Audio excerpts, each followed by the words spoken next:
membawa 10 perintah Tuhan. Boleh nggak saya langsung strike aja? Iya, strike. Pertanyaannya begini. Menurut Bung Ganendra, Iya. kita tidak berbicara di salah satu negara ya. Iya. Kita bicara secara global. Iya. Masa ini ada tidak Firaun?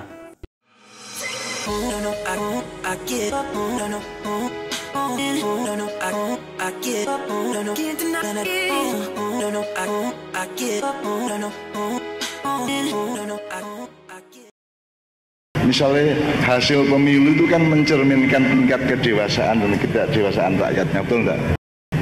Bahkan juga algoritma pemilu. Saiki misalnya pemilu 2024 itu kon gak mungkin menang. Wis ana sing menang kita saiki. Wis ana sing menang. Karena Indonesia dikuasai oleh Firaun yang namanya Jokowi, oleh Korun yang namanya Antoni Salim dan 10 naga, gak 9, 10 saya kira. Terus Haman yang namanya Luhut, ya. Jadi negara kita itu sesempurna dicekel cek, ini sekarang bocor-bocor dicekel cek oleh Fir'aun, Haman dan Korun. Itu seluruh sistemnya, seluruh perangkatnya, semua alat-alat politik dan alat sejarah sudah dipegang mereka semua. Dari uangnya sampai sistemnya, sampai otoritasnya, sampai apapun sudah dipegang. Jadi kon milih sapa wae kowe wis ana sing menang. Itu nang ngono iku dewasa tegak monggo. Sama. Kurang lebih begitu. Oke. Berarti saya dapat simpulkan perspektif Bung Ganendra adalah Firaun dikatakan togok melampaui batas karena dia membuat hukum tandingan. Musa menawarkan hukum Tuhan, 10 perintah Tuhan, tetapi justru Firaun di sini tidak mau menerima hukum Tuhan tersebut. Justru dia lebih bagaimana mempercayai, meyakini dan dalam tanda kutip juga memaksa agar rakyat Mesir waktu itu juga menggunakan hukum daripada buatan Firaun. Kira-kira begitu ya yang bisa kita simpulkan. Kalau Hukum buatan Firaun sih saya kurang sepakat ya, karena produk hukum kan di dalam kerangka ini kan legislatif kan yang mengusulkan, yang membuat. Firaun dalam hal ini hanya sebagai decision maker saja. Namun produk-produk hukum kan seperti kita tahu setiap zaman juga ada, dimanapun negaranya pasti ada perangkat itu. Berarti hukum penguasa. Iya. Versus daripada hukum Tuhan yang dibawa oleh Musa kala itu. Lebih detailnya, lebih konkretnya bisa kita baca di dalam Al-Maidah, ya, di dalam surat Al-Maidah ayat 44, 45, 46, 47. Di situ jelas, ya kan? Konkret di situ apa definisi kafir, apa definisi zalim, dan apa definisi fasik.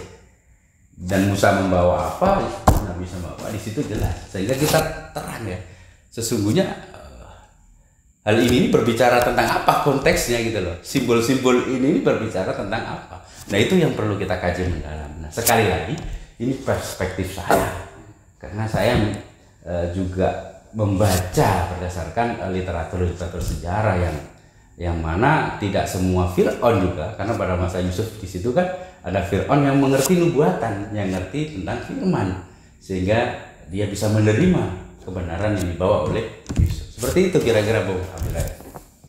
Oke, baik. Jadi sangat menarik tadi yang disampaikan oleh Bung Ganendra. Saya boleh berpendapat nih ya? Ya boleh, silakan, bebas ini. Oke. Ya kan, bebas forum ya. Ya. Saya coba menggeser terkait sudut pandangnya ya. Iya. Tadi saya coba mengulik sedikit apa yang menjadi statement daripada Cak Nun ya. Pasca daripada penyampaian itu. Di mana Cak Nun bercerita bahwa dia sampai diadili ya dalam tanda kutip oleh keluarganya, dibodoh-bodohin, disesat-sesati begitu kan.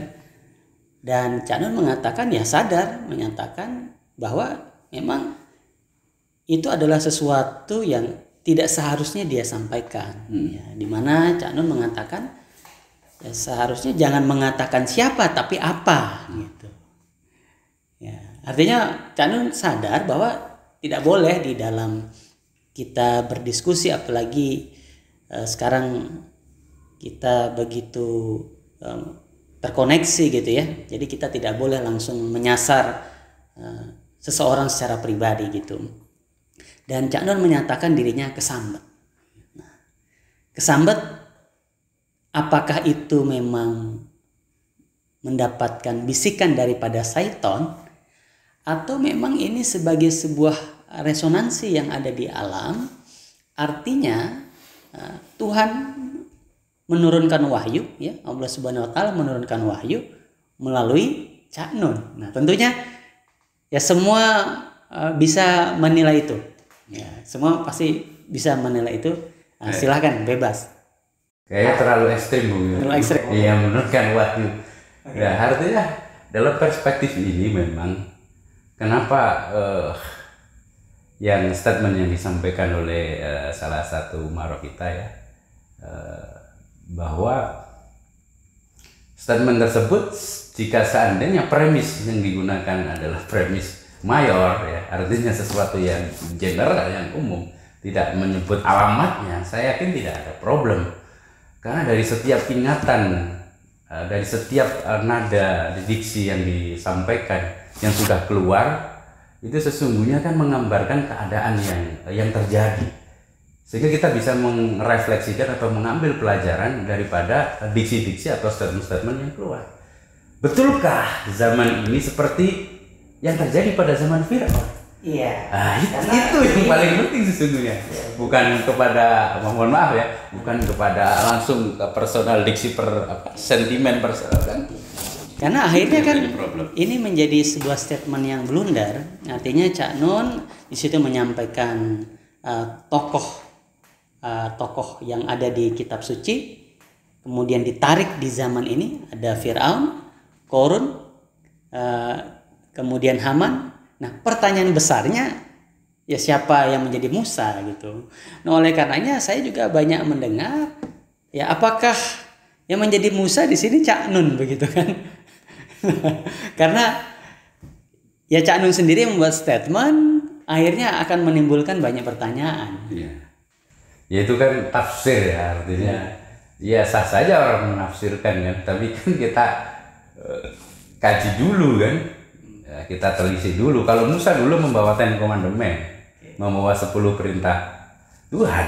Boleh nggak saya langsung strike aja? Iya, strike. Pertanyaannya begini, menurut Bung Ganendra, ya, kita tidak berbicara di salah satu negara ya, kita bicara secara global. Ya. Masa ini ada tidak Fir'aun? Dalam sisi simbolis pasti ada, karena setiap zaman pasti ada Fir'aun. Ada Fir'aun. Ada Fir'aun. Itu menurut perspektif saya. Terus apalagi kira-kira yang mau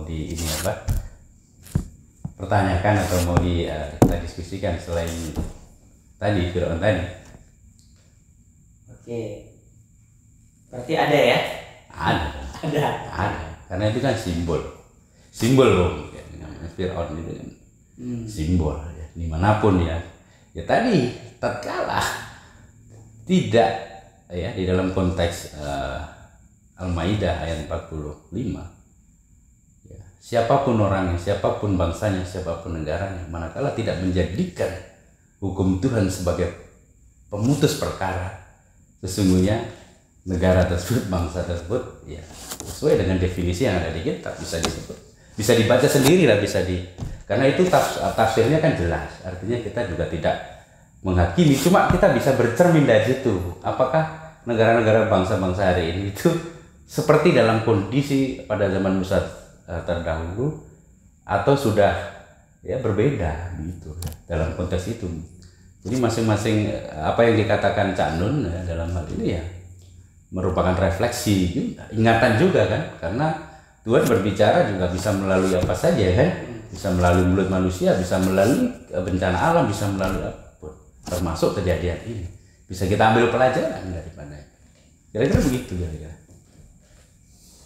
Ya, kalau saya secara pribadi memandang kejadian ini, jadi apa yang menjadi statement Cak Nun tentunya tidak datang secara tiba-tiba.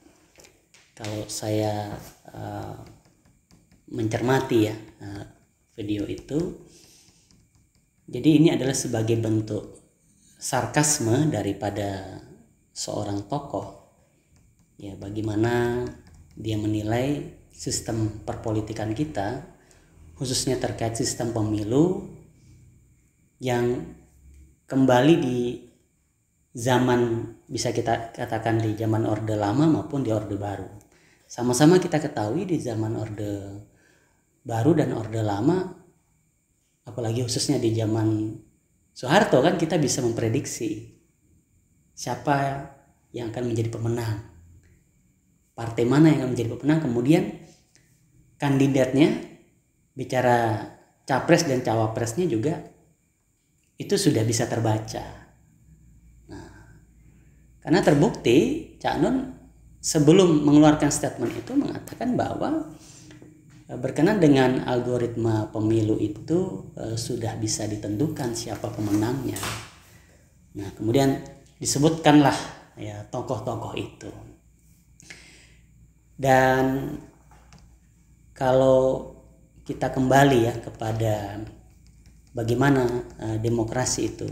Jadi demokrasi itu dibangun atas prinsip statement yang disampaikan oleh Abraham Lincoln, menyatakan bahwa Anda dapat menipu semua orang sementara waktu, tetapi Anda tidak, dan Anda dapat menipu beberapa orang saja sepanjang waktu.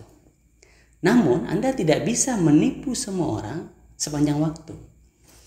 Artinya negara demokrasi itu didirikan atas dasar transparansi, keterbukaan, sehingga warga masyarakat itu ketika melihat pemerintahan yang korup, kemudian pemerintahan itu tidak berhasil menunjukkan gitu ya kinerjanya untuk meningkatkan taraf kehidupan masyarakat, maka dengan mudah warga masyarakat mengusulkan agar diganti pemerintahan itu. Namun yang terjadi adalah bagaimana kontrol ya pemerintah atas media justru merendahkan logika Lincoln tadi, karena membatasi atau justru membuat warga itu tidak sadar ya, terhadap situasi dan kondisi.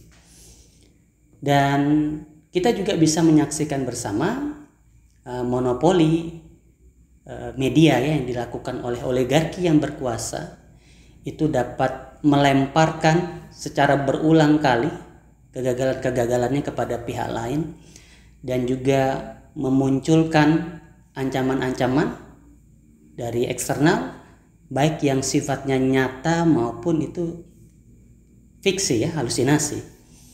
Nah, oleh karenanya kalau kita ingin mewujudkan sistem pemerintahan yang baik, yang transparan, yang keterbukaan, ya memang kita di sini perlu berbenah begitu.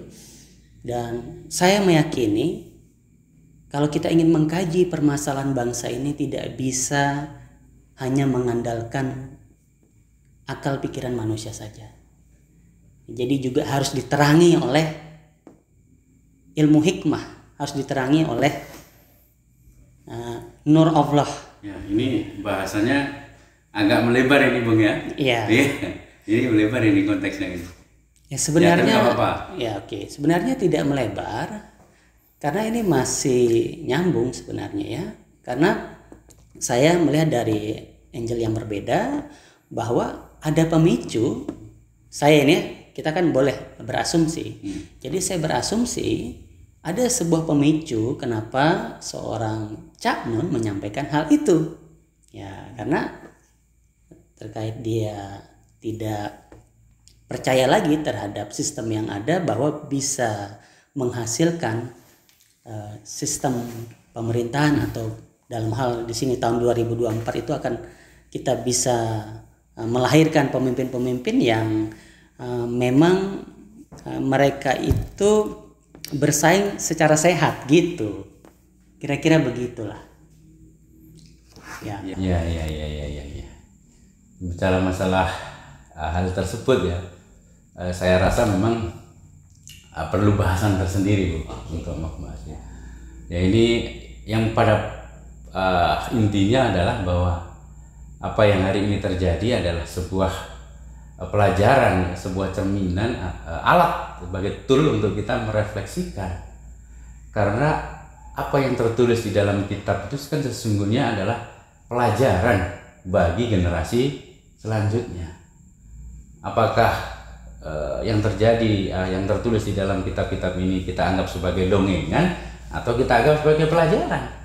Kalau sebagai pelajaran tentunya kita bisa, ya, dalam arti ya kita bisa melihat bagaimana ya yang terjadi ya pada masa zaman dahulu, ya, kita buka ruang pada era zaman ini, kita cocokkan ya apakah ini ada semacam ini ya persamaan ya atau pencerminan ya bahwa jangan-jangan apa yang terjadi pada zaman Musa dulu itu terjadi lagi pada zaman ini. Atau sebaliknya, apa yang terjadi pada zaman Musa sekarang sudah berbenah, sudah tidak terjadi lagi. Nah, dari hal-hal tersebut kan kita bisa lihat ya, kan? Alasan-alasan yang mendasari ya, artinya dari sisi, kalau kita lihat dari sisi kesejahteraan, dari sisi keadilan hukum dan sebagainya, kita bisa lihat ya, kan? Ada nggak kondisi-kondisi itu yang sama dengan kondisi-kondisi masa lalu. Kalau itu memang sama, kalau itu memang seandainya iya, terus apa yang harus dilakukan? Nah, itu bisa kita bahas pada part selanjutnya.